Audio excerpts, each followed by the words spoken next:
I have some new tour dates to tell you about. I will be in Long Beach, California, July 10th. Los Angeles, California, July 11th. Bethel, New York, July 31. Albany, New York on August 1.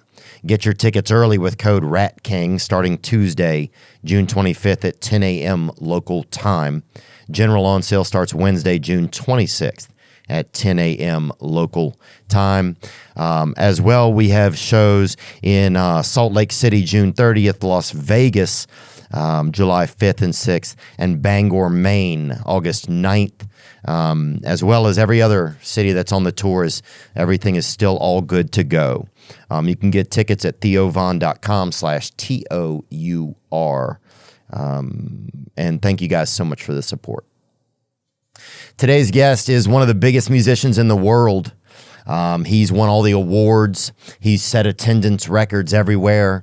He's celebrating the 10th anniversary of his album Multiply. We get to catch up right here in London in his bar, Birdie Blossoms. And I'm grateful for his time. Today's guest is Mr. Ed Sheeran. Shine that light on me. I'll sit and tell you my stories. Shine on me, and I will find a song I will sing it.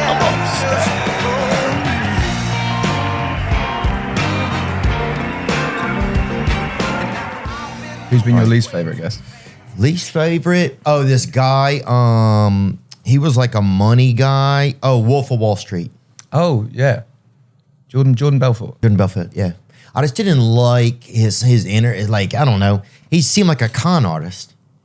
And he wouldn't kind of say yes. It was like, You watched the movie though, right? yeah. He seemed like a cool con artist. Like certainly one of the better. You're right. That's a good point. I guess he's kind of like Jesse James maybe in a way, like one of those wild guys. Yeah. So what are you doing in London other than shows? That's it, man. Yeah, just came over to you guys' country to do shows, man. I love that you flew from Manchester. Oh, That's yeah. like, because there's a train from central Manchester into central London. So you would have driven out of central Manchester, flown to out of central London, and then got it. It's such a long trip. Could have just taken an hour and a half train. Really? Yeah. Oh, damn, I didn't even know that. I know. Life hacks. Yeah, that's it. Yeah, I didn't. Damn. Wait, I probably would have been faster. Way faster, yeah. Wow. Way faster. Yeah. I mean, yeah, I'm genuinely feeling bad about that right now. No, it's all right. It's all right. Planet's in crisis. Is it? More flights. Yeah. That's true. We'll do it that way. Good to see you today, Ed. Nice to be Nice here. to see you, man. Nice to be. Thanks for coming here as well. Thanks for making the effort to come here. You're welcome. This is Birdie Bottoms. But yeah, exactly. Yeah. Bertie Bottoms. Birdie Bottoms. And how do you know if the bottoms are Birdie or not? So it's Blossoms. It's basically. Oh, sorry. I'm very sorry. My manager's wife is called Liberty. My wife is called Cherry. And me and my manager set this bar up. And Blossom for Cherry, Bertie for Liberty, Bertie Blossoms. Oh, I love it. Yeah. Gives us an excuse to come drink here. Oh yeah, I bet. Dude, but sometimes so is this a place where people can meet their wife at? Is that the kind of thing that we're? Yeah. Or husband. Or husband, yeah. But do you have like a wife-husband meeting night, like a night where it's like, hey, this is like Tuesdays, it's like all you can spouse. Or whatever. They come in and they chuck the keys in and then it's just a massive orgy. Well, huge. That went a little far, but I was just thinking like, yeah, do they at least just get to meet somebody? You know? Do you know what? I when I come here, I come in this back room, and that's kind of it. Yeah, I don't really know. Maybe. Yeah. Maybe. You never know. Just kind of relax. Yeah. This is where like if I'm having like a dinner or a meeting with someone, it will usually be back here. You can sort of like drink what you want, smoke, stay as long as you want. It's cool. At Birdie Blossoms, yeah. At Bertie Blossoms, yeah. Yeah, sorry I got it wrong, man. That's all right. It's been some of the exchange rate on the language has been tough. Yeah. I liked that when I arrived, you kept calling me like, cheers, mate, nice, mate. I liked it. Yeah, it's good. Yeah, I've been trying to get with it, man. I lived in Nashville for a couple of years and I got the drool, I think. Yeah? Being there, yeah. I owned a cowboy hat. Oh, wow. I had a camouflage hoodie as well. See, yeah, you really... Did you guys hunt anything? Do you know, I lived on a lake for the first year and I bought a fishing rod from Walmart because I was I'm going to go fishing. I'd never been fishing before. And I threw it in. And then after about an hour, my mate came up and was like, have you put bait on it? And I was like, I didn't know you were going to do that. So I just sat with a fishing rod really? in the lake, yeah. Oh, like pantomime fishing. I just assumed a fish would like swim past and catch the hook. I don't know. I'd never fished before, you know. It wasn't something that I'd grown up doing. But you gotta have that. You gotta put something on there. I know that now. Yeah. I know that now. Wow, I've never heard of anybody doing that. Would you? Maybe a child or something, or a blind fella. Well, I feel like in some ways I am quite. I feel like your age freezes the age that you become famous. I think so. I think in some ways I am still a teenager. Yeah. Yeah. Oh, that's interesting. Yeah, I think it's like, and I think some creative people just they kind of grow up slow, I feel like, in a way. Well, you sort of don't have the same, I don't know, brutal life lessons, I guess. When I was I moved to London when I was 17 and I was having regular brutal life lessons of just no, this is what the real world is. And then I think when I started doing well about 20, about 19, 20. And then you sort of if you make a mistake, it's kind of all right. You know, you don't have the brutal real life lesson, I guess. What do you mean? When you have a success and stuff going on? Is that what you mean, kind of? Or? Well, yeah. I mean, you will know this with comedy, a brutal life lesson of it's not going to be easy is bombing or playing to an empty room or blah, blah, blah, blah. That kind of stops happening when you have success. There's definitely, you have peaks and troughs in your career where people are more interested or less interested, but you don't have the I don't know. I don't think you have as many normal life lessons. You still get quite abnormal life lessons, I think, because in the sort of celebrity sphere, it can be quite abnormal, but you don't have the I don't know, regular stuff. Yeah. Does that make sense? Yeah, I think it does, dude. I am the worst person to ask if something makes sense or not, to be honest with you. Yeah, every time people ask my mates are so excited that I'm doing this today, by the way. Who is? All of my friends. Oh, really? My friends. Yeah, the guy that there's a guy living at our house at the moment, and he was trying to get off work to just come down and just say hi. Oh, and just mill around? A loitering, they call it. Yeah. I think you guys, loitering must be a British thing, huh? Because we wouldn't say that, loitering. What would you say? We'd be oh yeah, stalking. Yeah. Well, stalking is more once you've loitered and you see something in the window, you know. You see something, you see a bit of tits in the distance or something. But yeah, that's stalking. Yeah. And then it's breaking and entering, you know. And then it's marriage usually. If you have a way with words, I think.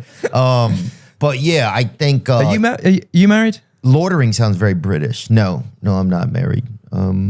I would like to be, kind of. I guess you have to loiter more for that to happen, right? Yeah, I need a bit more loitering. Yeah. I need to bring the binoculars, you know?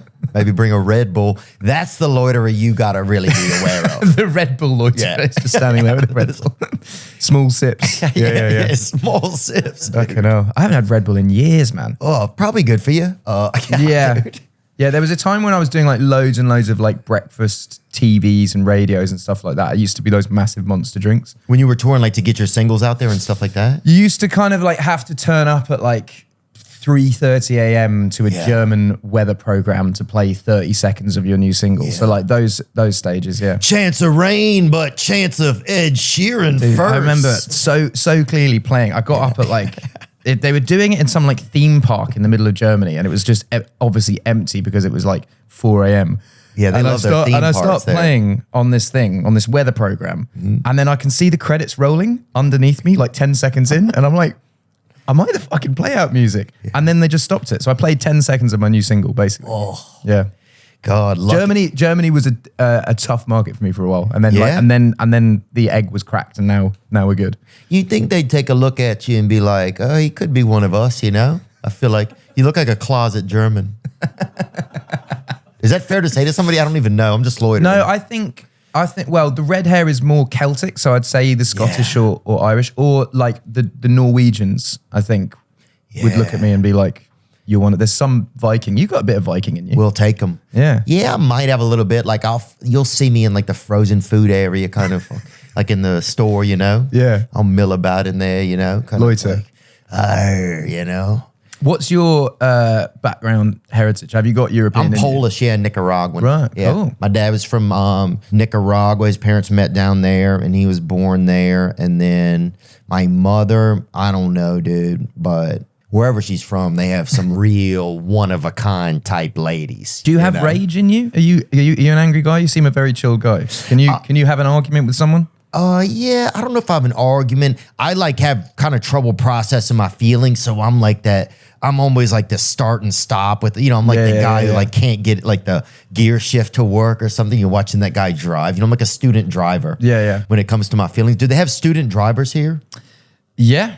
I didn't learn to drive until I was 24 because, like, as I said with the train thing, public transport here is actually really good. So I never learned to drive, and then, mate, on my first driving test, so I was learned to drive for like eight months, and on the first test, I failed because I was going around a roundabout, and my mum called me to see if I passed the test, and I just quickly took it and like cancelled the call, and then the driving instructor was just like, "You've just failed the test for that," and she was ringing to see if I'd done well. Passed, yeah. Oh. Yeah, I failed.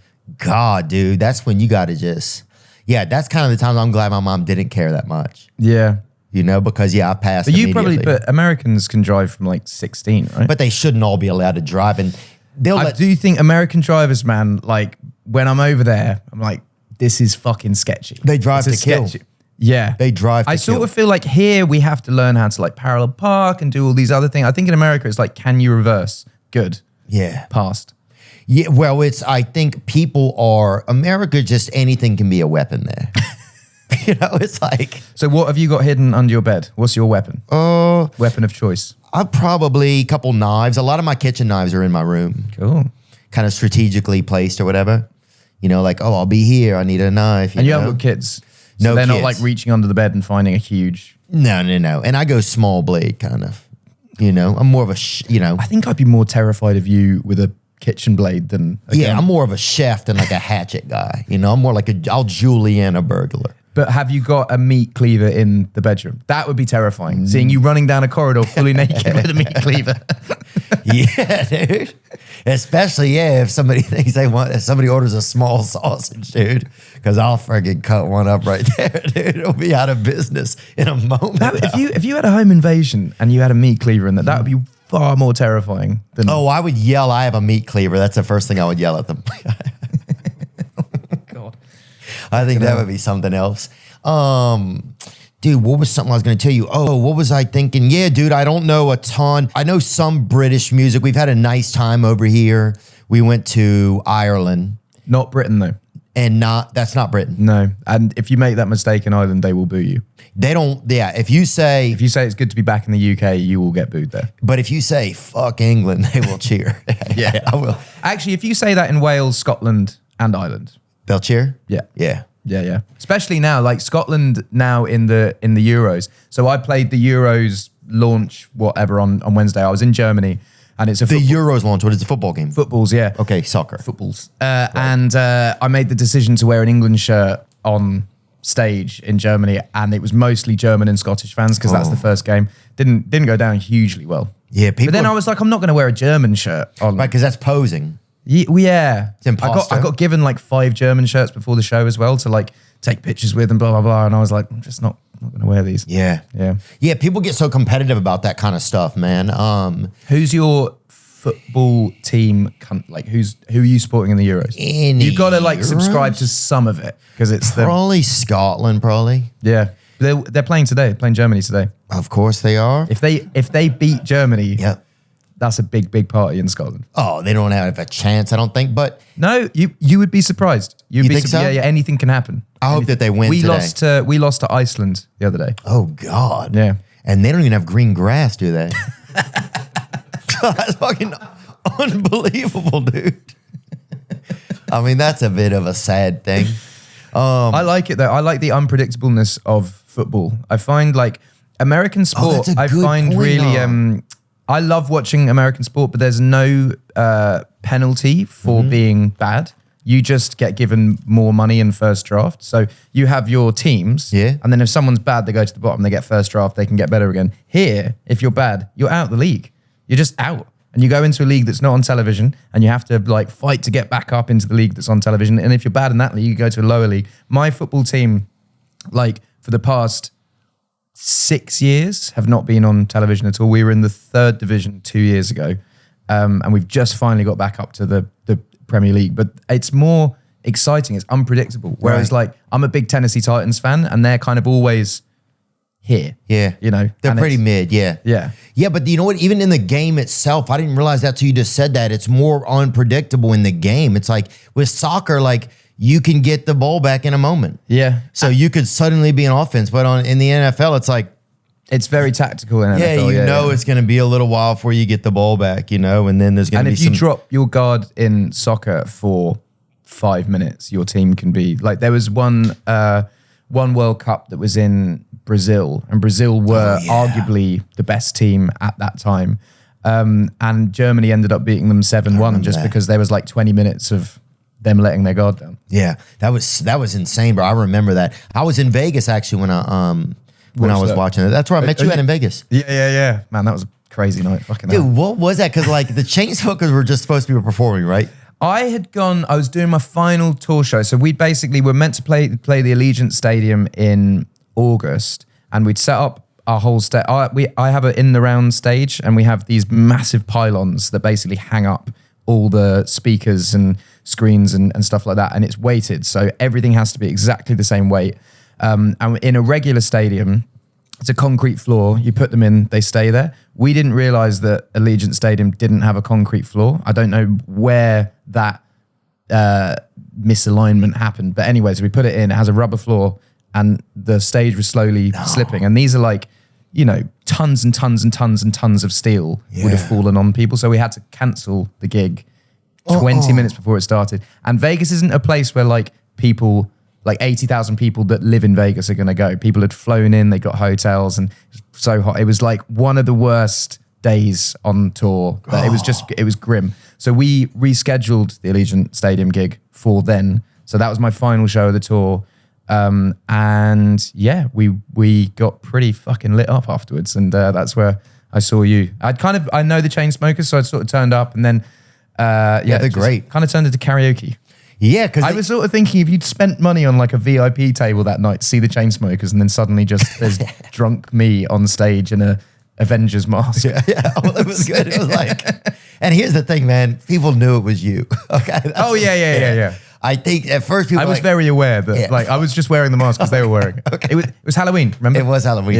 Yeah. Let's say that to give you. So do you know those guys? Yeah, I just know them from like seeing them at different shows and being around them and stuff like that. But their energy is always fun and good, you know, and like I just love getting to spend time with them. Their shows are always fun. Like I go to their shows. Sometimes I'll go to Diplo. Would I go to Fred again recently? I like going to see what some of the DJs are like, you know. But then you got up and it seemed like you were going to maybe do one song, and I was like, how are they going to are they going to go like a little bit more ballady? What are they going to do? And then by like 4 songs later, it's just it's your show, man. That was it, dude. 4 songs later, and it's an Ed Sheeran. People are just kissing, and there's doves and stuff. Suddenly, where'd we get a bunch of fucking doves? You know, it was very interesting. I felt like people were making wishes and stuff and hugging their grandmothers. Are you going to go to any of the World Cup games in 26 in America? I probably will. And that's soccer, yeah? Yeah. Oh, yeah. I'll probably get over to some of them. Our soccer's been pretty bad, man. Our country's going through a lot, I'll be honest with you. It's one of the reasons why I'm over here. But have you not noticed ours is too? Like, I feel like English people and Americans, they're like, oh, do you know what? The other place is better. And then you go to the other place and you're like, oh, it's kind of... I feel like the world is going through quite a lot. Like we travel a lot, and it's like election time all around the world, and everywhere I go I'm like, oh, it's kind of the same here as well. I feel like everyone is going through a shift of that's a good point, huh? Sorts. You guys' elections are happening right now, huh? Yeah. It's pretty bonkers, some of the shit that's coming out. Like, it's like you're sort of watching these interviews being like, does your like brain connect to your mouth? It's like, I sometimes feel like people don't want to get elected. Yeah. Like they're saying stuff to just be like, "Now I'm done, man. I'm done." It's mad. Well, I'm sure there's probably times you get halfway into something, you're like, I don't know about this, you know? Yeah. Like people get stage fright at the altar all the time sometimes, or sometimes you'll buy something at the market and you'll put it back on the like, with the gums or the candies or something. You'll put like just a pack of like sausages back there or something. And so I think that there's if there's knocking, there's someone doing work next door, by the way. as long as it's not an indentured servant, I think we're good. You know what I'm saying? Just because Britain's had their history, but and I'm not saying America didn't polish it up a little, but we've all sinned a little, or we didn't, but forefathers definitely, had some crazy plans, but yeah, dude, but it's nice to be over here. I I listen to James Blake. I like his music a lot, you know. So I'll listen to some James Blake and I'll listen to Fred again. What other kind of, I'm trying to think of British music do I listen to? Nice Day for a White Wedding. Oh, cool, yeah. That guy, you know him? No, I don't. I mean, I know the song. I don't know him. Start again. Who's your Every little sister. Maybe that's not the lyric. That seems a little bit perverse. Who's your NFL team then? Oh, sorry, I'm a New Orleans Saints fan. Cool. Are you from New Orleans then? Yeah, that's where I'm from, out of Louisiana. So why move to Nashville? Well, I lived in LA for a while, and then Nashville was open during the pandemic. Yeah. So you could do what you want. You could spit. You could spit on people, and they were still okay with it. So it definitely It's a good criteria to move to a town. Just be like, can I spit on people? Yeah. Or you could you could just I mean, you couldn't even. Yeah, it just that mask. When you think about what the mask, it just like. You could, I will say this though, you could look at somebody and kind of lick your lips in a way that you wouldn't normally be able to. And that's something I miss. Just being point blank. I like the fact I can move. I really love public transport and I can move around easier now since COVID because wearing a ski mask is not seen as creepy. Yeah. You're just sort of in a ski mask. Oh, that's a good point. You're just still in one. Yeah. Yeah, every now and then, if I go in the airport now and I'll just wear like one of those long neck ones, Yeah. And I definitely feel like, people are like, who's the weirdo still with the neck and the glasses and the hat? And I'll even put a wig on sometimes and like, who the hell is this lady? Wig's a good idea. Yeah, trying to get laid or whatever. I sometimes dressing up as Santa Claus when I went to the supermarket at Christmas because I was like, I really need to go and get Christmas supplies. But the supermarket's obviously really busy at Christmas, and I'm not like, I don't blend in that well. And I was like, if I dressed up as Santa Claus, maybe that'd be fine. Just walk in, get your Christmas supplies. Everyone's like, Santa's here, Did I see it? There's no way I saw Ed Sheeran as Santa Claus buying bagels. Did you see that fighter that looked like you the other day? It was like on a UFC fight or something. Oh my God, yeah. Well, I mean, I thought it was your brother. He is a lookalike. He is. Did you not see the thing where there was the Floyd Mayweather, the KSI Logan Paul fight, and I was ringside, but it was this lookalike, and some YouTubers had done a thing where they were like, let's try and fool them, and they got this lookalike, and Eddie Hearn essentially just gave my lookalike ringside tickets, and the only way that he was found out was Justin Bieber turned up and was like, that's not Ed. Wow. And yeah. But yeah, I did see it. Did you see the Eddie Hall one? No, I didn't see it. What is it? Can we watch it? Can we get the Eddie Hall one up? Because look, the other night I was going through, it was on TikTok or something. The other night. So this is the same it fight. pulls up, Just go on the shorter one, like the reel. Down. Oh, sorry, the shorts. Just down there. Yeah, one of them. Just 2-on-1. Oh my gosh, huh? And are those the Island Boys? Oh, what, Jedward? Who's he beating? Oh, they're who? And here we go on the replay. Oh, that guy's Irish for sure, the one he tossed. This is like, wow. Oh my God, huh? Just take a sleeping pill. So that was the same night, I think, that my lookalike was doing the fight. Ooh, well, this is what it's coming to. That's good, boys. We get it. I don't think... This is what it's coming to. No, Ed, I'm just going to let you know. This is the kind of thing that it's coming to. People are going to... You're going to have like, freckled stepmother versus like, gambling addict Vietnamese or something. That's where all going to be bet. It's just constant betting. I think you can feel it coming up in the world. It's like... Would you do one of them? Against a male or female, you think?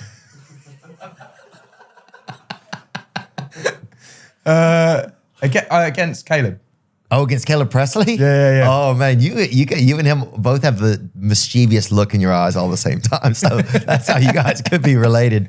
I had a good night with Caleb. Did you? I was just with him in Lisbon yesterday. Yeah, he's fun. My friend got married, and Sick.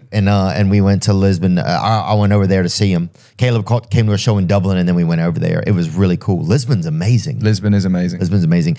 Caleb's great though, dude. He's very smart, mischievous. He likes to like. Who do you think wins? Between me and Caleb? Yeah, That's cage. a great question. You and him both get in a cage. You put on those little gloves. But how little the gloves? Here's what I think you should do. Gloves that are way too small. Not just gloves that are like weighted gloves, but like extra small. Yeah. And then your hands are like this, And then you have to fight. Like, oh, dang. Good. I can't, Did you ever fight at school? Did you do wrestling and stuff? I've gotten beat. I got beaten a decent amount as a lad, I remember. I remember at our school, if you got in a fight during school, this is what they made you do. You had to stand in the hall, whoever you fought, and you had to put your hands on each other's shoulders for the rest of the day and just be there and looking at each other and talking. So by the end of the day, you were friends with whoever you fought, And all the kids would come down the hall between class and call you a wanker or whatever, That sounds actually quite a good way to solve problems. I thought it was. Yeah. Because it was by the end of the day, you had to make each other laugh or figure out what went on. And you realize that, you're probably similar people. Similar. Yeah. Well, you certainly didn't Didn't hate each other by the end of the day. Yeah. And if you thought the guy was a bully, you got to kind of figure it out with him And you work out why he was being a bully or lashing out. Right. Yeah. What was going on? I thought it was just kind of an interesting program, man. Yeah, I don't have a wife, but I'm probably going to get one of these days. And so do you think it's hard? Because you're like a lot of your songs have like a lot of love in them, And so is it hard to still be like, does your wife ever feel like, oh, you write all the good songs for the whole world? No, I think, we went to high school together. So we've known each other 22 years now. And all of our mates are the same friends. So we have like a little Suffolk cohort. And she's very comfortable with, she's known me through everything. Yeah. So she's not there's not really any self-consciousness that comes through it, I guess. And we're with each other I'm going to see her after this to have a little break. But we're with each other all the time. So we talk a lot. I find that lots of little small uncomfortable conversations save arguments. Oh, so wow. you just if anything ever comes up, and we'll just sort of nip it in the bud there rather than let resentment build. Yeah, I struggle with that sometimes, man. Yeah, I want to try and, I don't know. Sometimes I can feel like right now you should probably say this. Yeah. That way everything will be smooth. And there's a part of me that's too, and then you just have to be and just say it. And then it's actually fine. I kind of do that with everyone. I'm just try to be as honest as possible at all points. And then there's not really, you kind of see it as bricks in a backpack. You've got loads of bricks in your backpack. And if you can take a brick out quickly, it just lightens the load. So it's just getting the bricks out. Yeah. Yeah, gosh. I wonder how many relationships for years husbands and wives just sit on their words. You know what I'm saying? I think a lot. Go through and just sitting on for a sentence. And then just suddenly one they're sentence. running at you with a meat cleaver. Yeah. Yeah, dude. Yeah. Innit? And just serving the last sausage, brother, in the dark hallway. Yeah. Like a good man over there in Leeds or wherever. What's the most dangerous place to be around here? Here, I'd say every area of London has literally every area is sketchy. I think that you cannot be anywhere. I love that.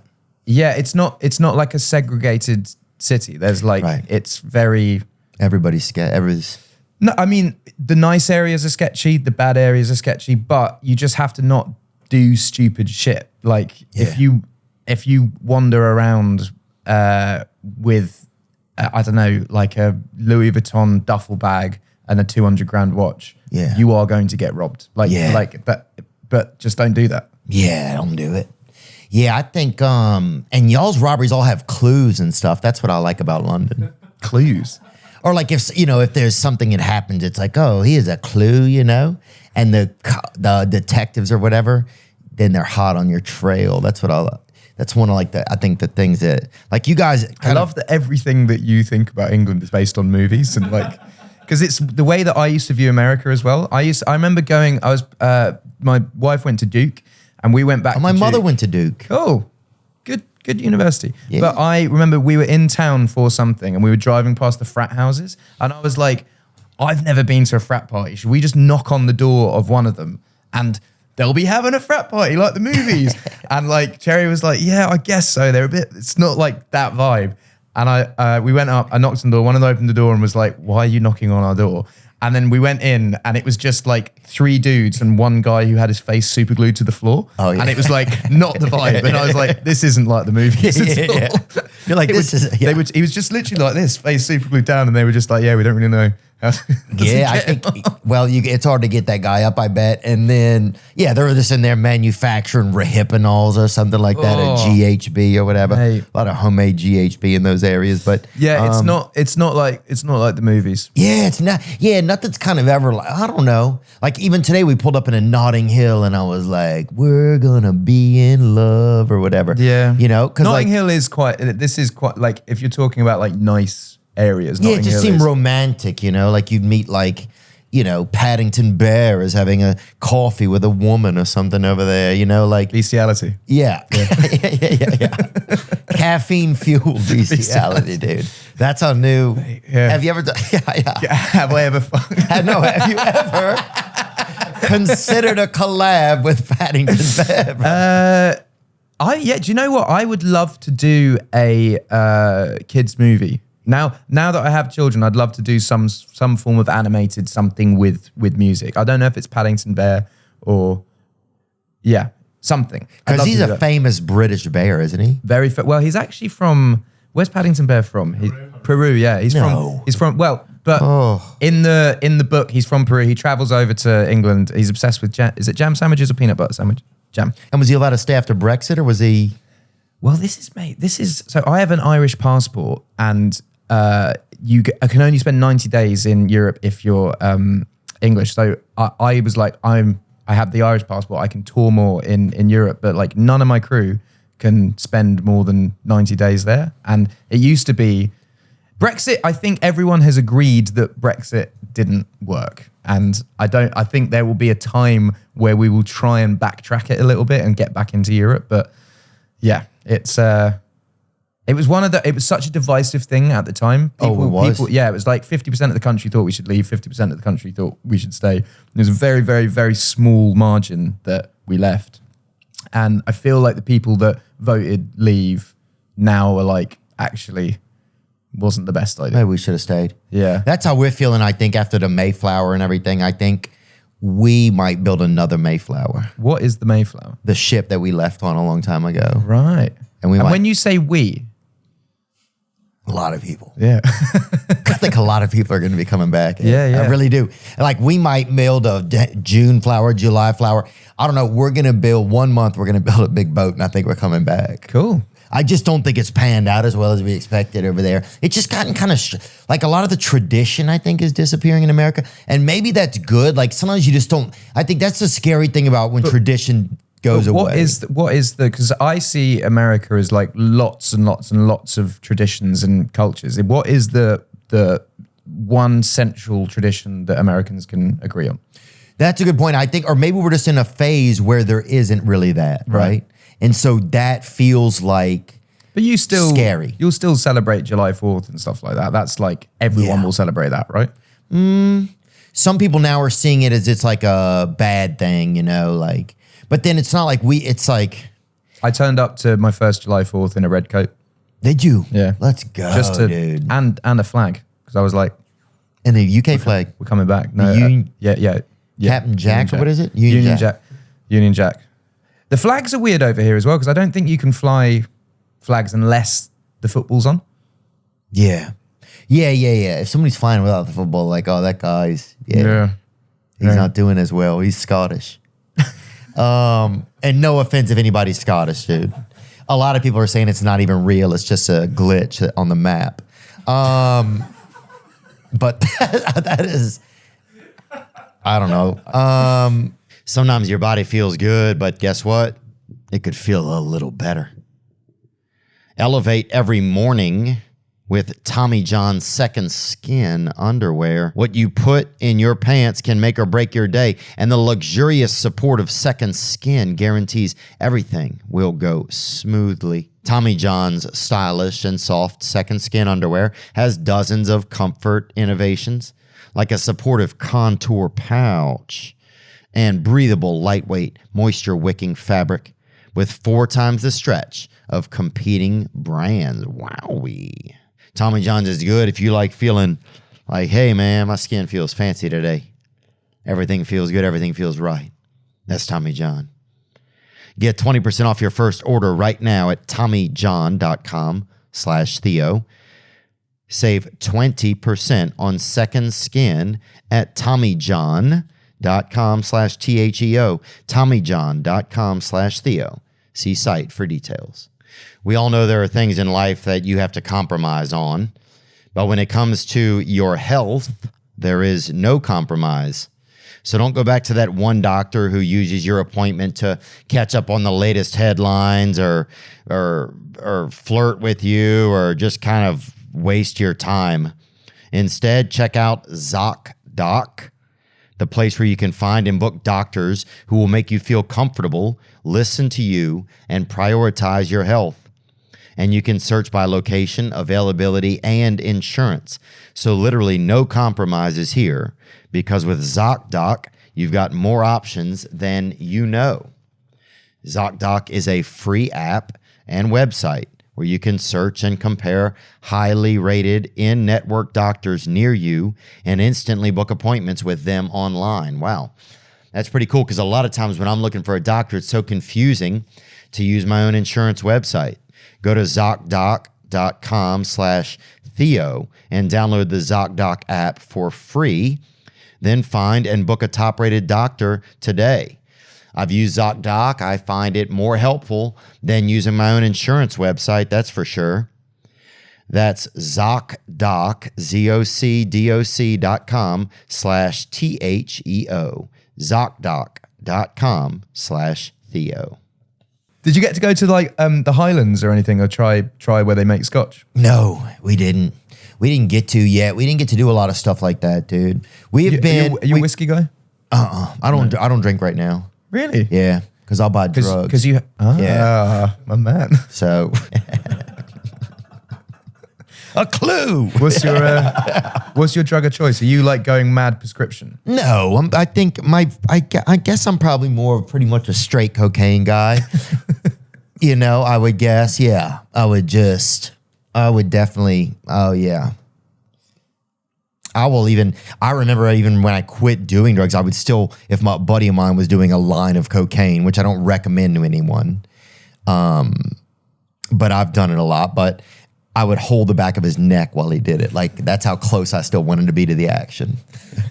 Wow. And that's the back of your neck is a sentimental place. Yeah. Yeah, it's also like, that's quite like, I felt if someone grabbed the back of my neck, I'd be like, what is about to happen? Yeah, it feels, but if they casually just ride shot. There's still a bit of predator in that. Like. Yeah, I agree. Okay. A bit of a really gentle caress. That's even worse, the gentle caress on the back of the neck. Oh, yeah, it's very... Oh, my God. Just the loitering of the hand is just... It's like riding shotgun on a line of cocaine, really, in a way, and it's... Yeah. But yeah, so obviously I've, So how long have you been sober for? Probably about 2 years right now. Congrats, man. Thanks, man. It's amazing. Appreciate it. I had a couple years, and it's just... Yeah, because I get all squirreled out, I'll be in your yard, boy. You know what I'm saying? I'll be in your fucking loitering. Yard. Oh, yeah. I'll be fucking out there. So now you are the guy the guy with the Red Bull. Yeah, definitely. Oh, I look like I'm making Bluetooth or something. I start, getting the jitters. People are like, oh, my God. That guy's showing up as a router. That guy's not doing well, So that's kind of the stuff. Oh, that's brilliant. What's like a... Since you've been obviously very gifted and had a lot of success and worked very hard, all those things. What are some stuff that you kind of wanted to do and you didn't? Because touring and stuff takes a lot of time. And touring and working, and it's like when you're in... I've never been to a water park in my life. Yeah. Oh, and that's man. something that I'm like, I'd love to do at some point, but I've never been, ever. And is it because like a sunshine thing? Is like a... No, it's, as I said, like I left school before school finished. Oh. And no, it's not. That's not. I left. I went to be a singer. I became a singer. all right. And in that time, I was working just flat out to become a singer. And then I became a singer. And then because people knew who I was, it sort of limited things that I could do. But I never really did it in that I was so focused on my career that, you know, there were TV shows that were like massive cultural phenomenons at the time in my age group that I only discovered like 5 years ago. Yeah. Or like I didn't watch any football and I didn't pay attention to this. It was just so I want to do this.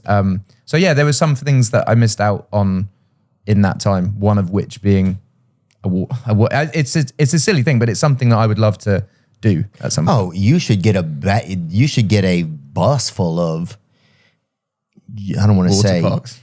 ginger men or whatever, and take them to a water park. I think it would be, and I don't know if I hope that's not an offensive term. It's not. Or I think you should get a bus full of. It's interesting though, isn't it? The ginger thing, because it's like it is the last bastion of things that Racism. you can. No. It's but things that you can make fun of. Someone on a TV show picked up. They put a picture of a ginger cat on, and they were like, "This cat kind of looks like you." And in my head, I was like, "If there was someone fat on this couch." And you got up a picture Can't of do a it. fat cat. Yeah. That would be really offensive. So when does the line start? It stops just right outside of ginger, I think. I think so too. Apparently. Well, in America, it stops you. The only people you can still make fun of are like redneck white people. Yeah. And everybody else is kind of off limits. So it's like, you know.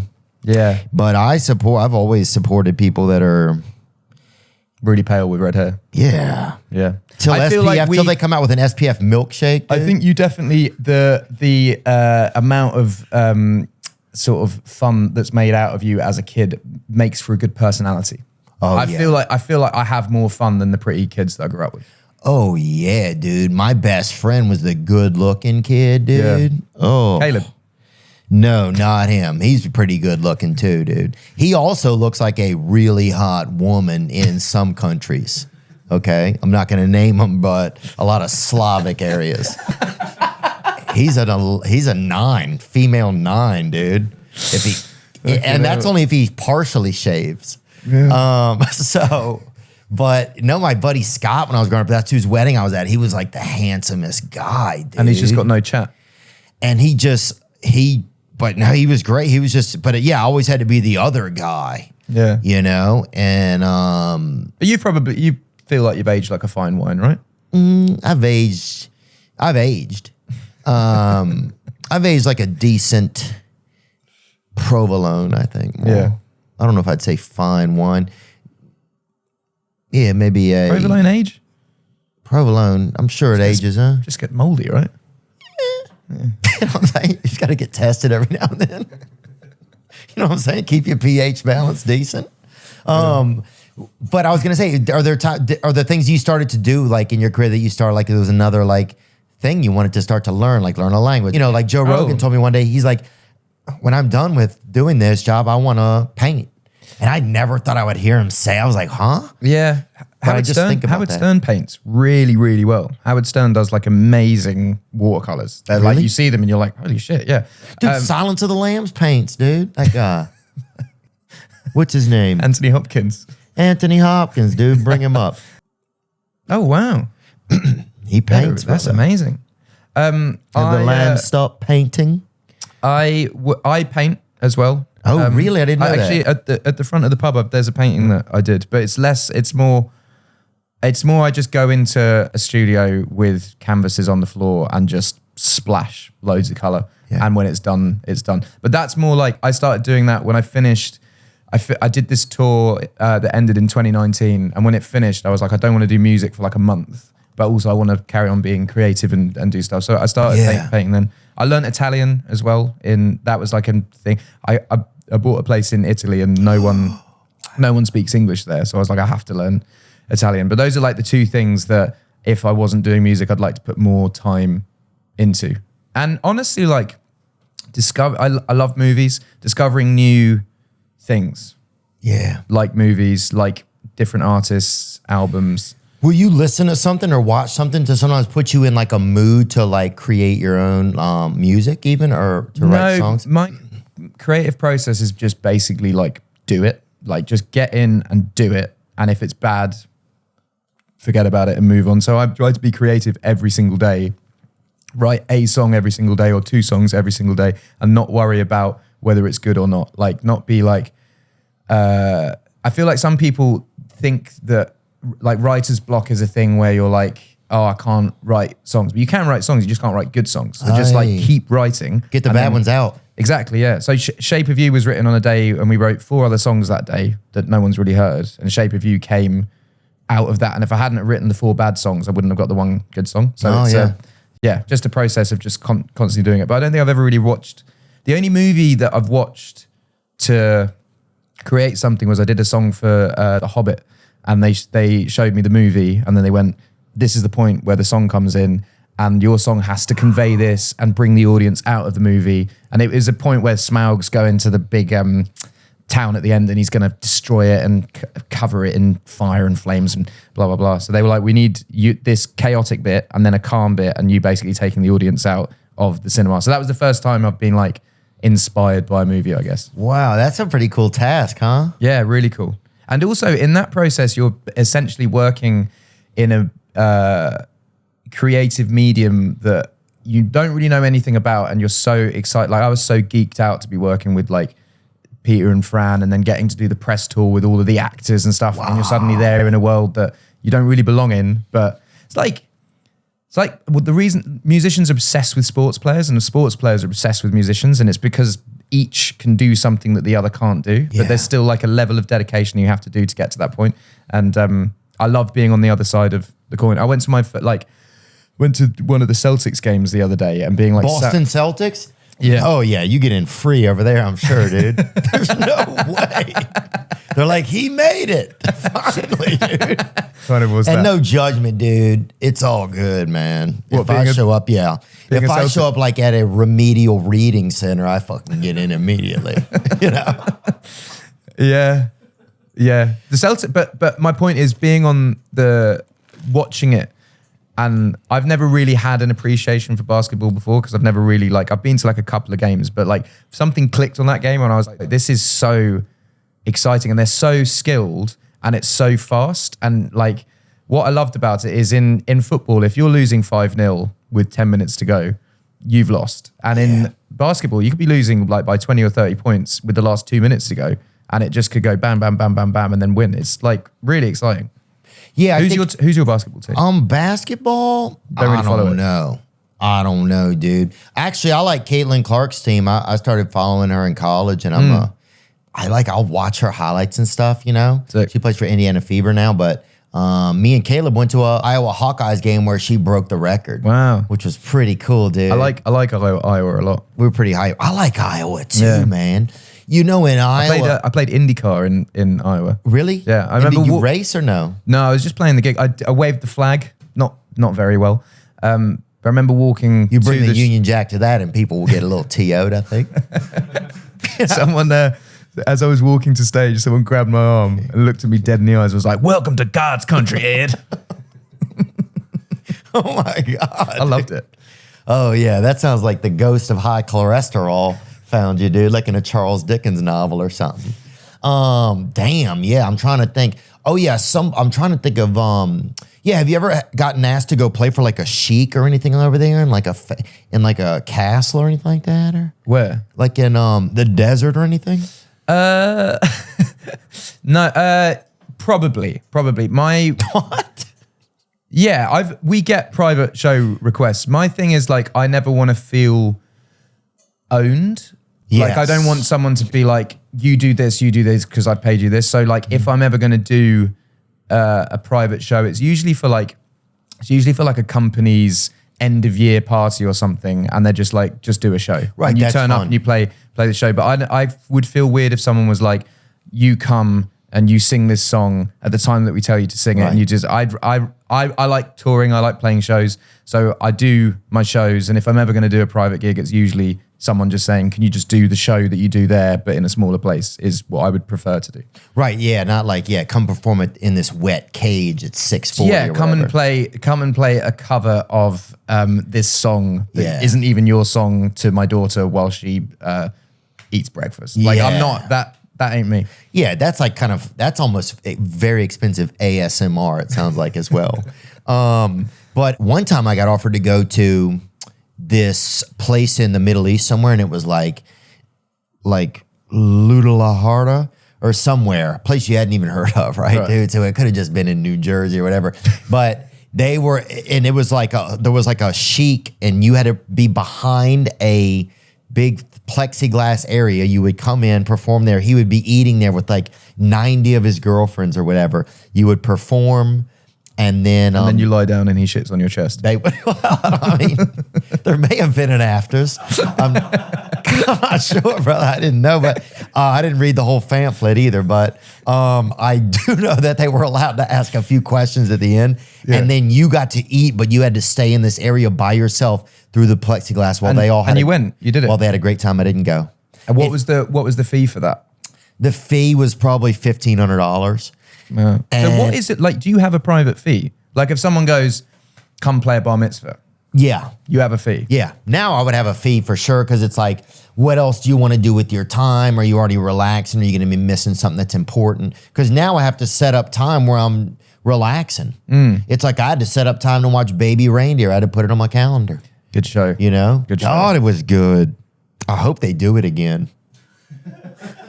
You know, I'd hate to for them not to go through it all again, especially the guy kind of went through a lot. As in do like a sequel show? Yeah, or just both of them. Just figure it out. Didn't they talk about they are doing a season 2, and it's like from the perspective, isn't it like it's the court case or something like that? Apparently she's going to get her side of the story, yeah. Wow. God, I can't wait. Well, good. It's balance. Yeah. Oh, yeah, it's I very like fair. We need balanced news out there because, I love that lady. That's the crazy thing. You almost start to fall in love with the lady. You didn't think? No. Piers. The way she was talking to Piers Morgan. Have you done the Piers Morgan show? You know, he just asked me to do it. You going to do it? I don't know. I don't know enough about. It's hard for me to know what British people are up to, you know? Like some cultures you can kind of get a read on them and you're like, what's going on? I think Britain's very direct. I think he'd ask you a lot of very direct questions and you wouldn't. But you don't strike me as the sort of person that like needs to navigate direct questions. So I think you'd be fine. I did his show like 2013 when he was on CNN and I found it a great interview. Yeah? Yeah. You enjoyed it? Yeah, he's like a researched guy and he doesn't like, he just asks you the questions that I feel like people would want to hear, I think. Yeah, 100%, man. Do you feel like you'll make different music since you have like a family and stuff now? Does that start to like... I guess it's kind of a silly question, but it's like... I made an album that my fans weren't like over the moon about because I feel like I was in quite a happy point of my life. And so the album didn't have much tension. It was just, I made a record. But yeah, I feel like just because I'm married with kids doesn't mean that like you don't have tension in your life. I feel like even more so there's been things in my life that have happened over the past 2 years. So I think the music that I'm making at the moment is more like the music I was making in my early 20s when there was a lot of tension going on in my life. But you go through periods of time, don't you? I'm sure you go through periods of time where you're like, things are good. Yeah, I feel quite settled, quite happy. And then suddenly a bombshell happens and then you have to... Yeah. So I feel like that's, for me, always creating music. I can see like back on my albums, there's like a lineage of like, this is where I was at this point, this is where I was at this point. And I feel like if all of the albums sounded the same, it'd be boring. Yeah, so you have to evolve in some sort. And it's good to have like, this is the album when I was like the album when I made an album in COVID, quite settled, quite happy. We had our first child and yeah, I listen to that now and there's no like heartbreak songs on it or sad songs or blah. It's just kind of, it is what it is. Yeah, because a lot of times it's like, rip my fucking heart out, Eddie. You know? Yeah. I think I'm getting back okay, good. on this one. I think... that's what we want, man. But this is what you're saying about taking time off. You have to take time off to actually live life. Like if I'm on the road, I think this is another thing why people who get successful early have their age freeze. Because when I'm on the road, life does just pause. Yeah. Because you, like today, you wake up, get on a plane, you fly here, we do an interview, you might go out for dinner tonight. There's no like actual real life interaction in your actual personal life being lived because you're constantly working. So you'll go back, I always found this, you'll go back home and you'll press play on your life again, and then you'll be like, holy fuck, so much has happened. How do I keep up with this? Your friend who was dating this person is now not dating this person. You've missed that whole thing. Your dad might be going through something. You've missed that whole thing. Like your brother's doing this. It is weird. That's a really great way to say it too. Yeah, it's like you just put it on pause and you go and do your thing and you come back and you press play on you, but it's like the whole world has been pressing play. Yeah. And I think everybody can even relate to that too. I mean, going and touring and that kind of thing is a little separate, different, because you kind of get taken out of your life almost, and then you just drop right back into your life. Okay, well, like, yeah, even for me, it's like, well, was I dating somebody? Oh shit, I never responded. My sister invited me to this, and that thing's over now. And it's like, why? Oh yeah, it's just like, and then you look at old emails, or sometimes like your thoughts processes will have changed, and things you wanted to do and move forward with 3 months ago, you're like, that's not the thing I need now. Some things you're glad you didn't move forward with. Some things you're like, oh dang, I missed out. Yeah, exactly. But some of that's kind of fascinating. When I started podcasting, an online store was one of the furthest things from my imagination. Having a place to sell things or sell T-shirts or this or that, and it started off, my buddy Ken was making our T-shirts in his basement, and things started to grow. And as the business started to grow, we had to grow, and so did our store. And that's where Shopify showed up to help. From the launch your online shop stage to the first real life store stage, all the way to the did we just hit 1 million orders stage, Shopify's there to help you grow. And now, thanks to Shopify, our website is able to fulfill the desires of things that people want. If they want a shirt, they want a hoodie, or they want this and that, we're able to meet them where their wants are, and I'm thankful for that. You can sign up for a $1 per month trial period at shopify.com/Theo, all lowercase. Just go to Shopify, shopify.com/THEO now to grow your business no matter what stage you're in. Shopify.com/Theo. This episode is brought to you by BetterHelp.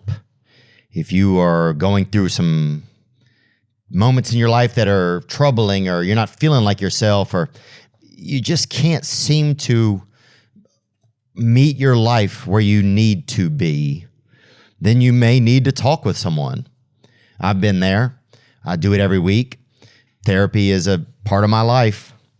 BetterHelp. If you're thinking of starting therapy, give BetterHelp a try. It's entirely online. It's designed to be convenient, flexible, and suited to your schedule. Just fill out a brief questionnaire to get matched with a licensed therapist and switch therapists at any time for no additional charge. When life goes fast, it's important to take a moment, and sometimes you need someone else to help you take that moment. Take a moment. Visit betterhelp.com/THEO today to get 10% off your first month. That's help.com/THEO. Did you ever dude, I'll notice sometimes I get scared to see people in person because I feel like I'm not going to be able to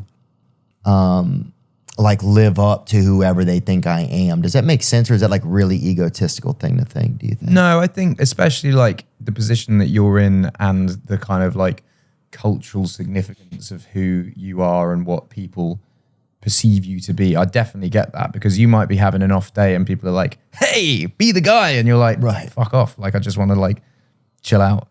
So yeah, definitely. But I think that my way of moving through life is always just be always be completely honest of what it is at that point. So I remember I will usually say yes to photographs. If I'm with my kids, I'm like, look, I'm with my kids, I'm trying to be a dad. But sometimes if I'm feeling off, my aunt died and I was at a train station and someone was being really, a fan and come on. And I was like, my aunt has just died. Please, I just need a fucking moment. And if you are honest like that, people get it. But if I'd have just been fuck off, suddenly it's a thing. But I think honesty throughout, this is what I was saying earlier about just like saying truthful things when they come into your brain.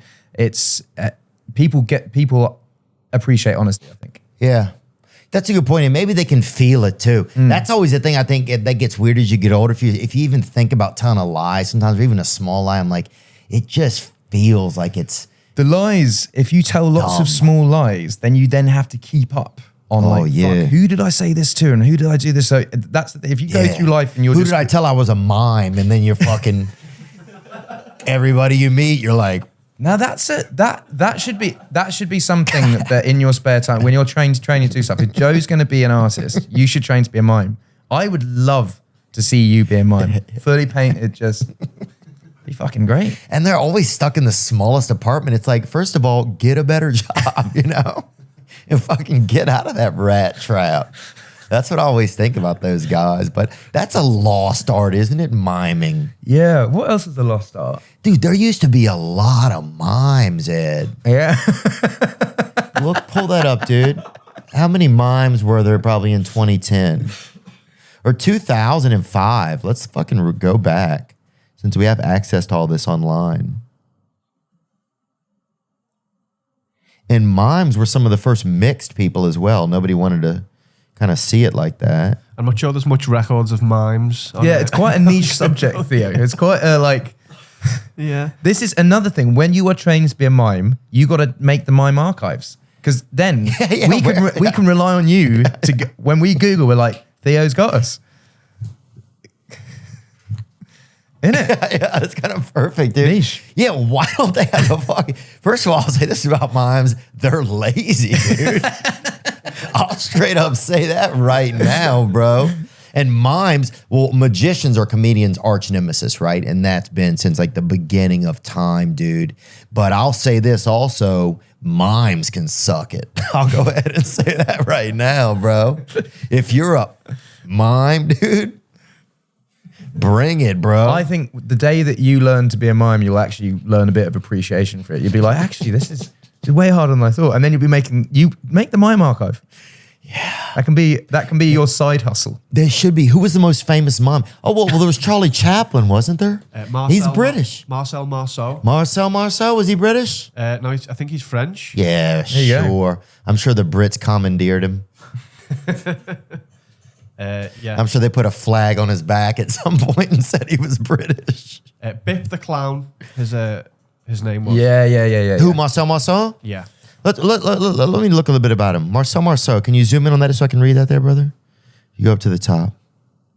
Marcel Marceau, 22nd of March he was born. Oh, he lived for a long time. Till 2007, was a French mime, artist, actor, and most famous for his stage persona, Bip the Clown. He referred to mime as the art of silence. You know, Mr. Bean was kind of like that, wasn't he, the artist? Mr. Bean, I think... It's fascinating. Well, it's fascinating because he... essentially every country understands Mr. Bean because there's no talking in it. I heard a rumor that he, when he did the show, got them to agree to never show it in Italy because he liked holidaying in Italy.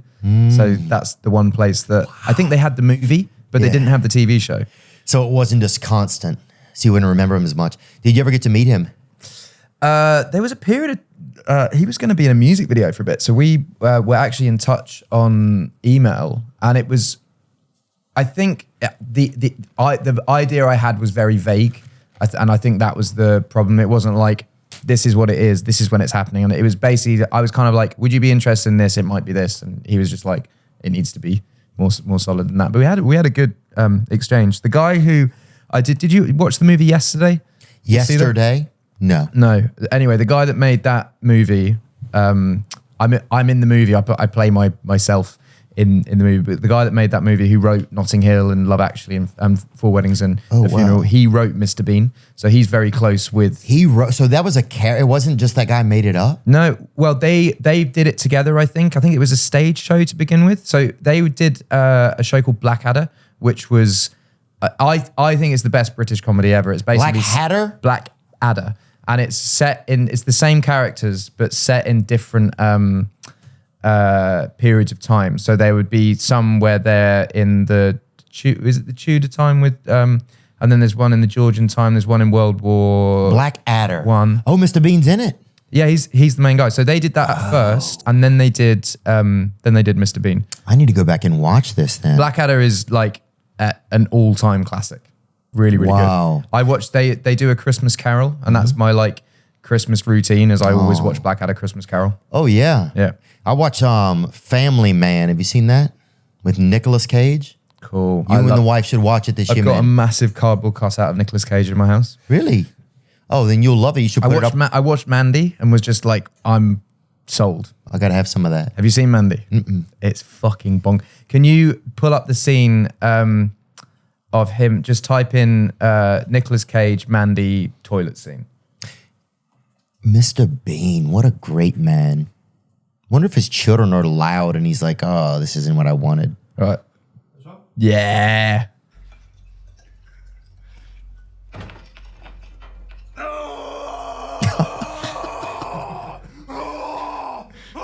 Ugh.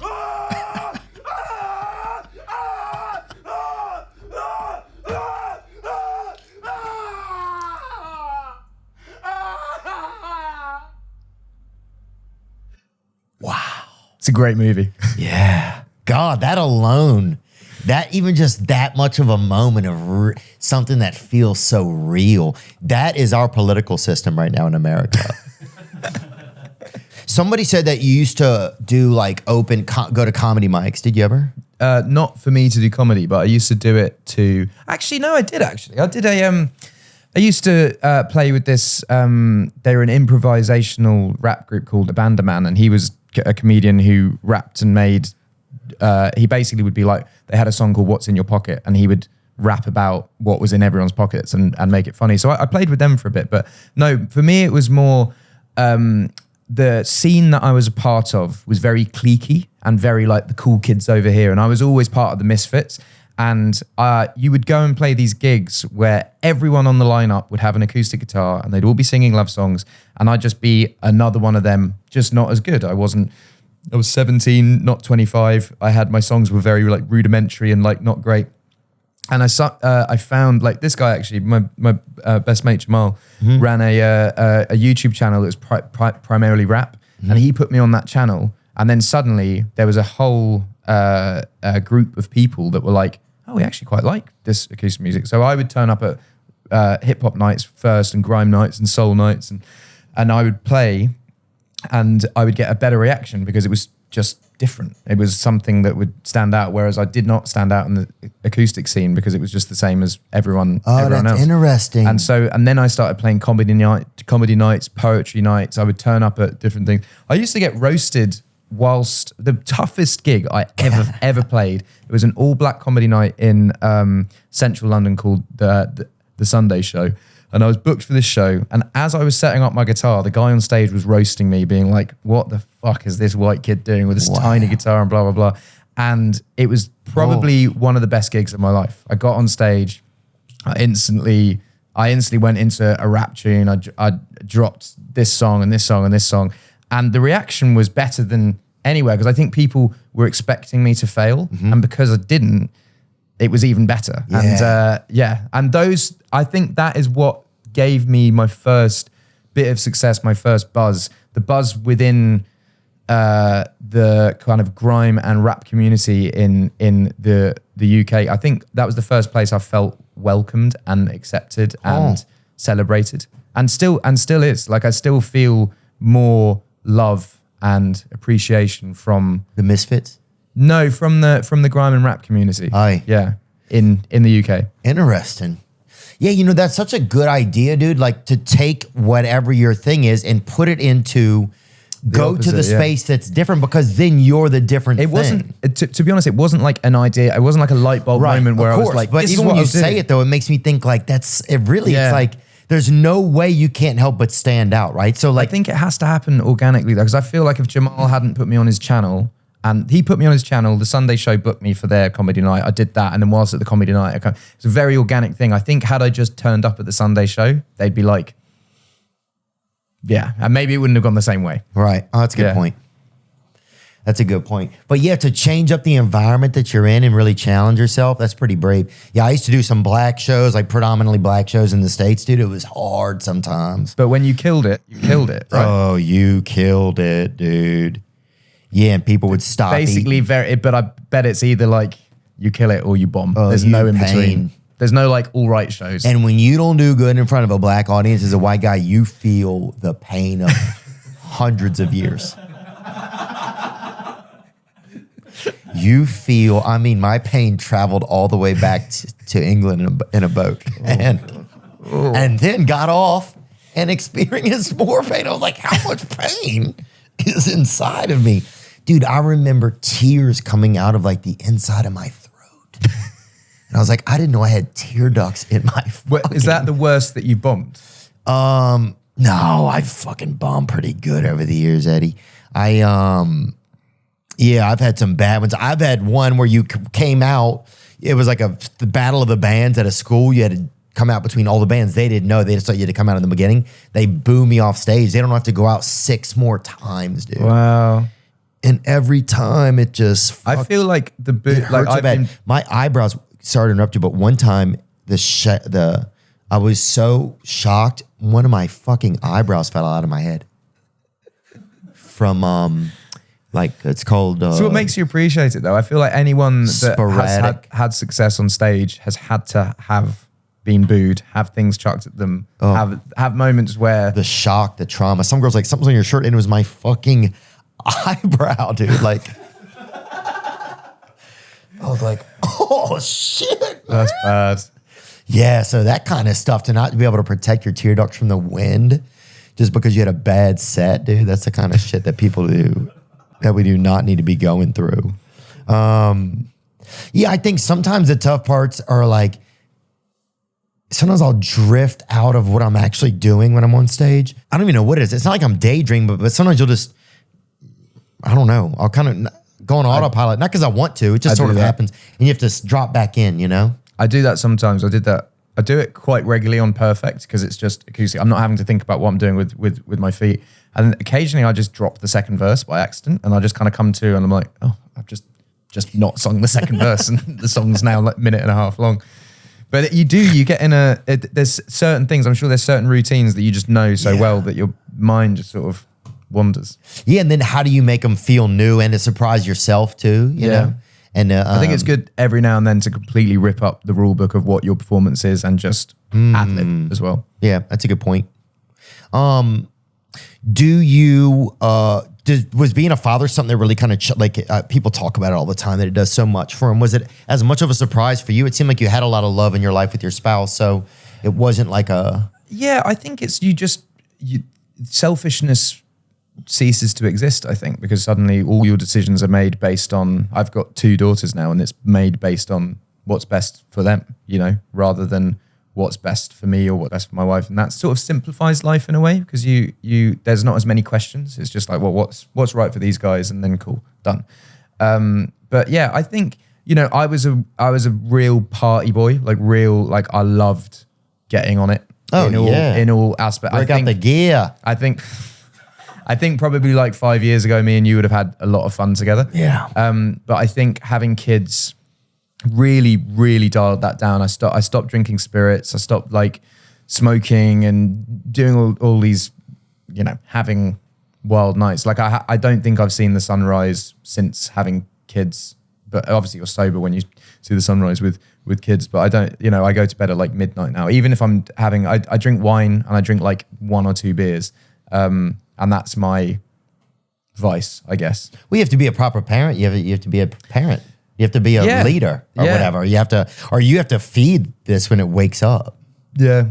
Totally. And I think it's like being in college, I bet, with like a roommate that can't cook or whatever, and you're like, do you know what I see it as? It's your drunk mate at college that you need to get home from the bar and you're feeding them bread constantly and water. It's kind of that. And they sort of fall asleep. It's kind of like that. You're sort of waking them up to like feeding bread and stuff like that, and then they're sort of falling asleep in their chair. It's kind of like that. Dude, one time I got in a taxi to leave a bar when I was in Charleston. I used to live in Charleston. And I forgot I guess I was drunk. I just passed out. The guy drove around, dude. He drove like $190 worth. I finally fucking wake up, dude. He's just driving, bro. And we were like still like about 12 minutes from my house. So I get home, I owed him like $220, dude. It took me like 2 weeks to pay that guy. Jesus. God, man. Just things like that I just don't miss about.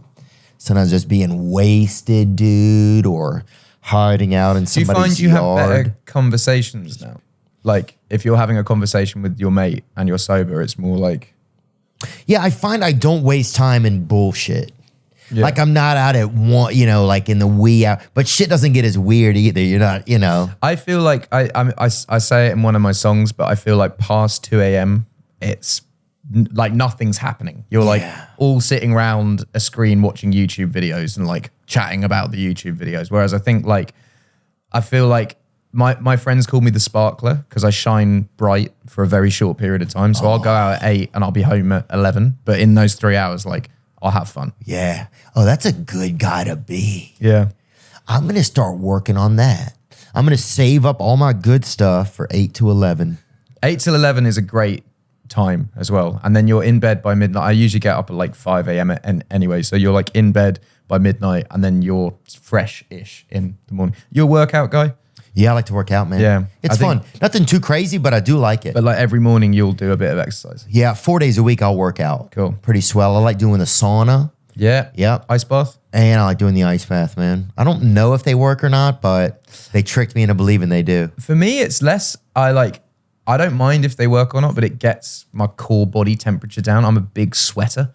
Are you really? So, yeah. I sweat. Like if I'm on Really? stage, I just drip. You're just drip. leaking, huh? Yeah. I think there's something in the Irish blood where heat just does not agree with me, and Because you brought your own heat. Of course the son would be like, who the fuck is this? You know what I'm saying? Stepping on my turf right here. But if I go in a sauna, I'll usually be sweating for like 3-4 hours after. So getting in an ice bath, almost, it's kind of like cauterizing a wound. You just, it's done. Yeah, dude, Ireland was I never had seen, I grew up in New Orleans, right? In that area in Louisiana, like Mardi Gras, people being drunk, right? I never said, it's a different thing of drunkenness. It's just it's like people, we went into a bar, it's people in there, there's no furniture, right? Just people holding each other up. I think drinking. It's like you can't even let the guy stop drinking. They won't fucking let. Dude, I remember we're in the bar. Outside of the bar, they built another bar around the exit door. You open the exit to the bar, you're in another fucking bar, dude. But drinking culture here is different than America. I found when I lived in Nashville, it was like sports bars. You go to a sports bar to watch a game, to drink. Yeah. And you would see people there on their own drinking a huge vodka tonic, just like, I'm here to get fucking drunk. There's Irish bars on the motorway in America. I'm like, who the fuck is driving to an Irish bar?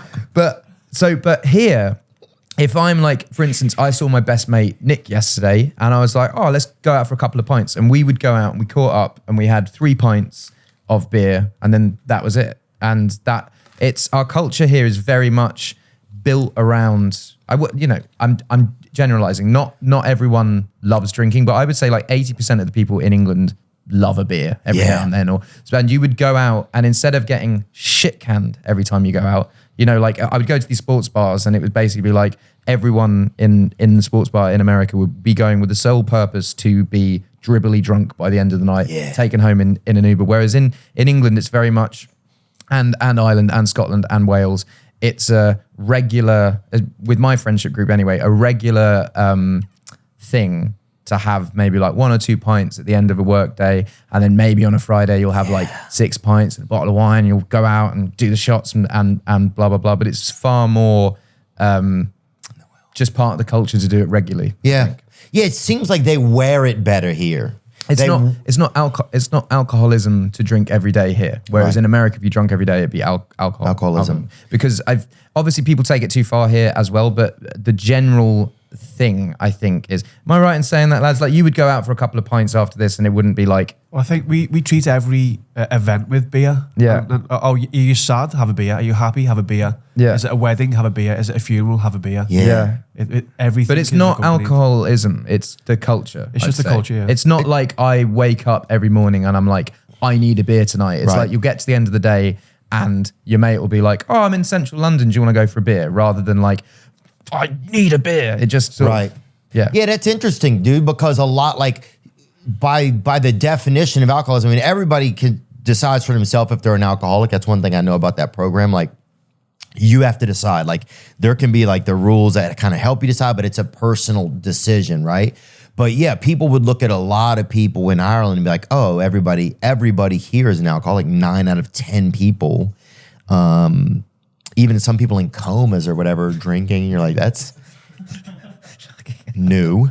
But yeah, but like that, but it's not the same because it's I think it's a part of the misconception culture. in- Oh, I agree. When you say that, it's like Because I It's part of the I culture. actually don't like the culture of like people viewing Ireland as like an alcoholic country. It's Yeah. like it's not. You know, we can have a good time, but it's not like I don't know. It's the same in England. Like it's just the culture. yeah, I agree. Yeah. But they're good. Germany's the same. It surprises me how good at it they are. I Yeah. think that's what surprised me. Just that like Practice. Wow. But also, we drink from a very young age, irresponsibly or responsibly. But like, I had my first beer when I was like 12, 13. Yeah. And you learn how to manage your alcohol by the age of 16. You know, if I drink this many cans of Strongbow, I'm probably going to throw up. So I'll drink this many cans of Strongbow. Whereas I think in America, it's very much like 17, 18, 19. Maybe it's even just getting to college for the first time where you're then finding out what your boundaries are. Yeah. France, they start drinking wine from like 5. Oh God. They give tiny glasses of wine to their kids, and it makes them respect alcohol by. I'd watch that online if they had that. To be honest, no judgment or anything, and I don't know any of the children, but and I wouldn't want to know any of them.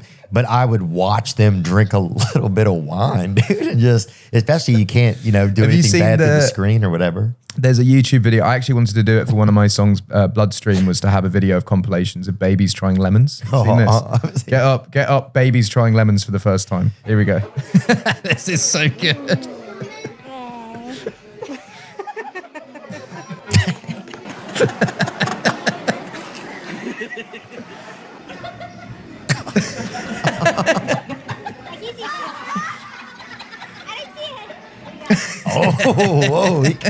Whoa, he couldn't handle it.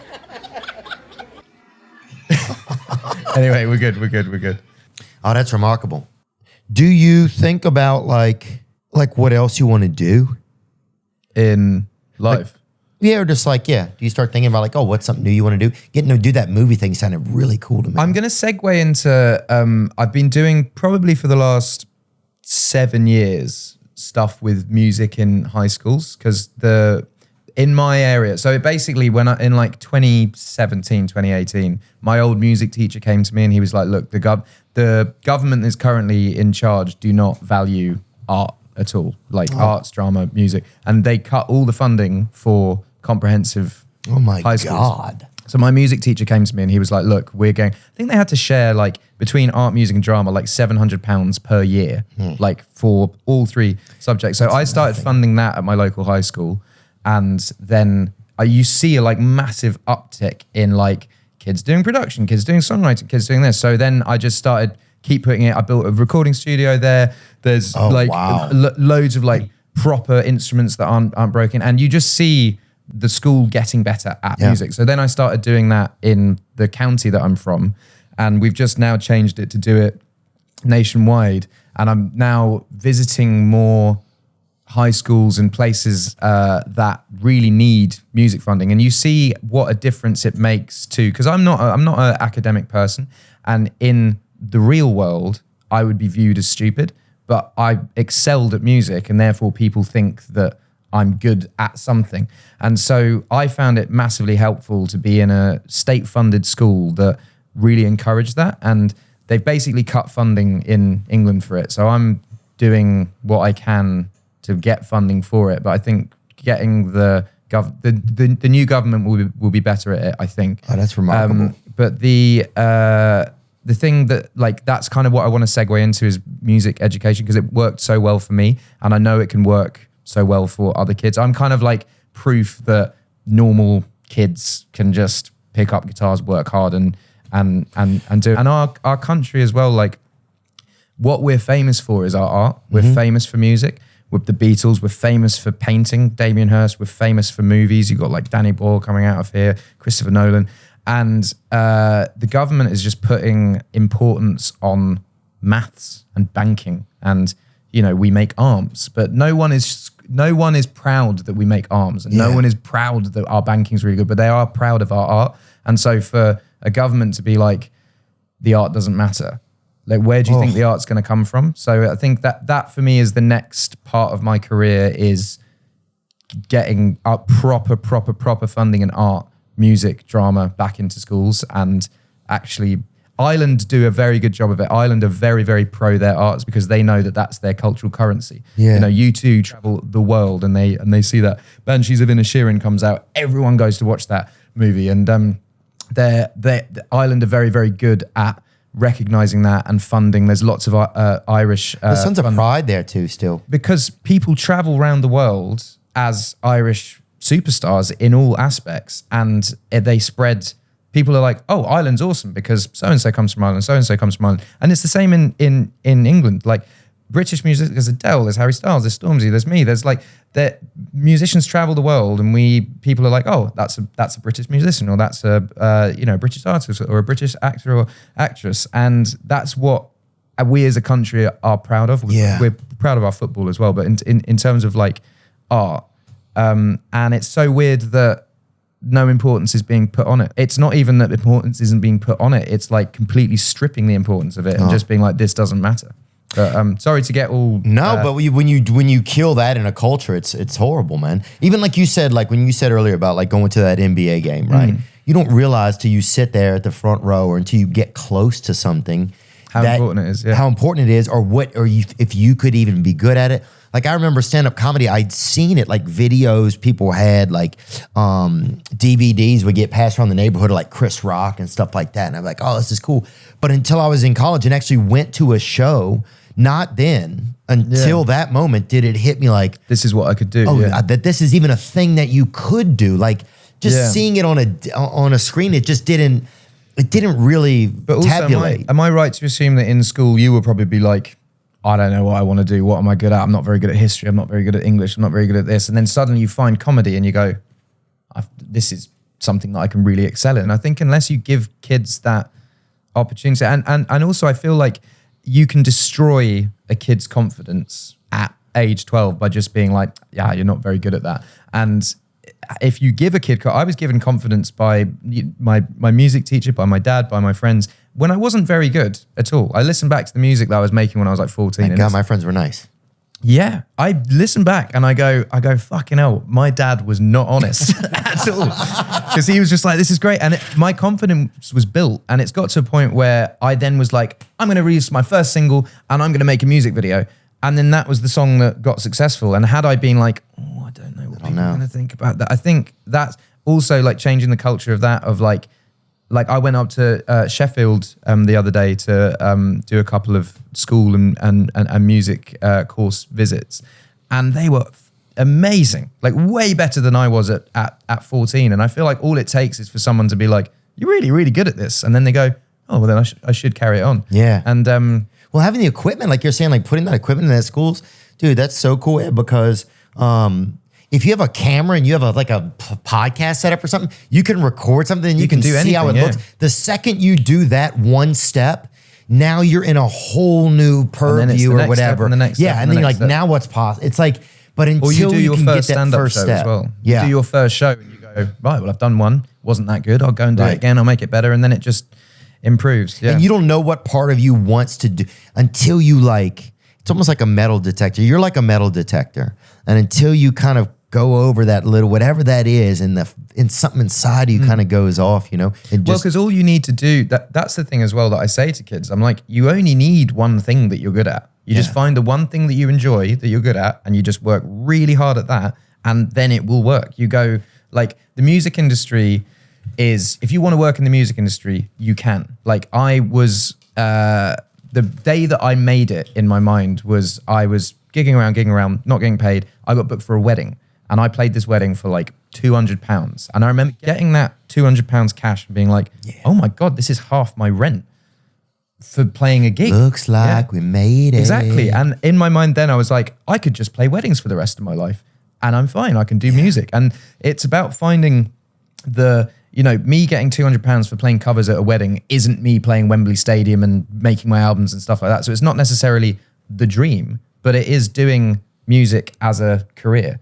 So you can find, if you said tomorrow, like, right, I want to be a chocolate taster and I'm going to be the best fucking chocolate taster, you could potentially make that a career if you just worked harder than other chocolate tasters, or gamer, or I don't know. Especially in the UK. Yeah. Willy Wonka's from here. He is, right? Did you ever meet him? Willy Wonka? No. Did Timothy? I think I might have met Timothy Chalamet. Somebody must have, I'm sure, crossed paths with him. I'm sure someone's met him eventually, yeah. Fuck, lucky. That's the kind of people that some people you don't get to meet. You know, some people the government hides them. What about the Queen or anything? Can you text her or whatever? Well, she's dead. Well. The new Queen. Oh, is there a new one? There I is didn't a even new know. Queen, They get a new one? Sorry. I didn't know, and I'm sorry that she's deceased too. I did not know that. Yeah, she died in 2022. Oh, yeah. And then King Charles is now the king. I did like her Jubilee. I played her gig and there's an amazing picture of her shaking my hand and smiling. Oh, nice. And people are like, oh, she was pleased to meet you. And actually a comedian had just told her a joke. So it looks like she's really happy to meet me, but she had no idea who I was at all. But the picture says 1,000 words, Theo. There you go. Yeah. Do the royal people, what do they do? What is it really like over there when you go over there? I don't envy it at all. I wouldn't want to live that lifestyle. I remember being in Japan once for the Rugby World Cup and I met one of them and he was like, he's 6-7 years older than me. And he was like, this is my first time in Japan. And in my mind, I'm like, I would have just assumed that you go everywhere all the time. But I think it's very much like, it's a working job. They go and open hospitals, open care centers, go and do this. And it's I wouldn't envy the lifestyle at all. I think it is quite restrictive. I don't think you can just be like, I'm going to go do this. I think like, have you seen The Crown, the show? Because like even when they go on holiday and they have to do like a press shoot before the holiday. And then people just take photos of them for the whole holiday. Because it's kind of like you allow, because you are funded by the public own your life. Yeah, it's got to feel odd. So it's not something that I would necessarily envy. It's something that it's a big debate in this country whether people agree with it or not. I personally think it gives a certain grounding for there's like a historical aspect of it, and when things happen, it's like Americans love seeing the ceremony that's over here. Like when the Queen passed away, the funeral is like very impressive, and it very much represents England for the world. England, look at it. Yeah, because I think England, there's something there are a lot of great things. It's like very proper, and it's like there's a lot of things that I would not agree with as well. I think it is very it's rigid almost. It's a very polarizing subject. But I definitely wouldn't envy the lifestyle. Yeah. Oh yeah, it seems like it would be tough. Like you're such and you have to be a concierge to your own country, and you have to be such a representative. And never talk about anything negative. Their thing, they say never complain, never explain. So anything that happens, they just you're just a middleman. Yeah, you can't show any emotion. Like even at funerals and stuff, you're not meant to cry and stuff. It's really quite hardcore. Oh, yeah, gosh, I remember my first funeral, dude. Not fun, are they? I was not good at funerals. No. I was the worst, I feel like they're needed to mark it though. I missed my grandmother's funeral. Did you see that court case last year that I was in? You know about that? I was in a court case last year, and all my friends are criminals, to be honest with you.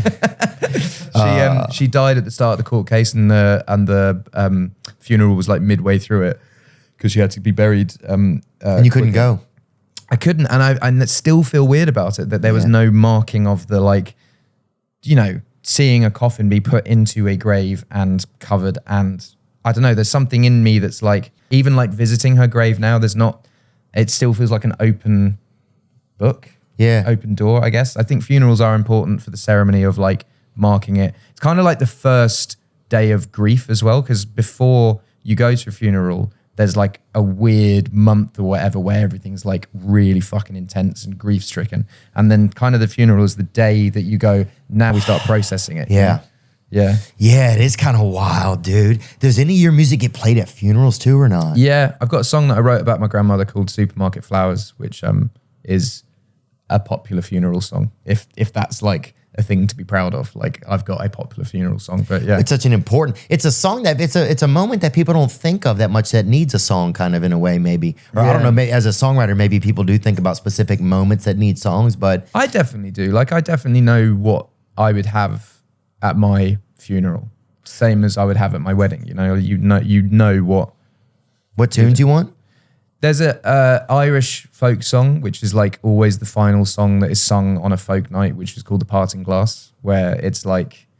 the Pogues or no? No, it's like traditional. Aye. It's like, of all the money that I had, I spent it in good company, and all the harm that I had done, alas, it was to none but me. And it's basically like all of the things I did, and all I've done for want of wit, to memory now I can't recall. So fill to me the parting glass. Good night and joy be with you all. It's basically the last drink of the night. This is, I sort of feel weird that I just sung on. but there's a farewell. But yeah, it's the last drink of the night, and it's basically everything that's happened, it's happened. And let's have this final drink and then get on with our lives. And I think that's quite a nice way to like go out of this world, basically being like, of all the comrades that ever I've had, I'm sorry that I'm going away. You know, like it's just a message to people. I like it. No, man, I appreciate you sharing that too. Yeah, it's nice. It's nice, man. That from everyone that's ever spoken about you, I've heard you always seem like a person that just shares the gift of who you are with the world as clearly as you know how to, and navigate that the best you can, man. So I appreciate you singing. That's nice, dude. And I appreciate you spending time with me, man. Thank you. Thanks for coming as well, man. I really, really have enjoyed this. I feel bad that I referenced the term ginger, and I feel bad that I mispronounced the name of this place, man. Oh, that's all right. I thought you were doing it on purpose. Okay, I was. All good. No, the ginger thing. And I wasn't. The ginger thing, I'm actually like, I have a good sense of humor, so I'm fun with being ribbed. Yeah, I just shouldn't have said it though. No, but I'm like, my point is if this is on limits, then you know, other things should be too. Yeah. You know, it shouldn't be the only thing that's on limits. Oh, I agree, brother. And let me tell you this, we're turning on all the limits. Okay.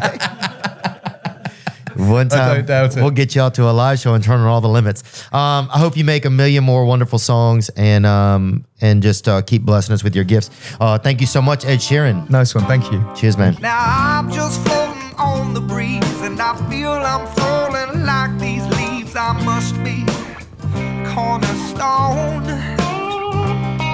Oh, but when I reach that ground, I'll share this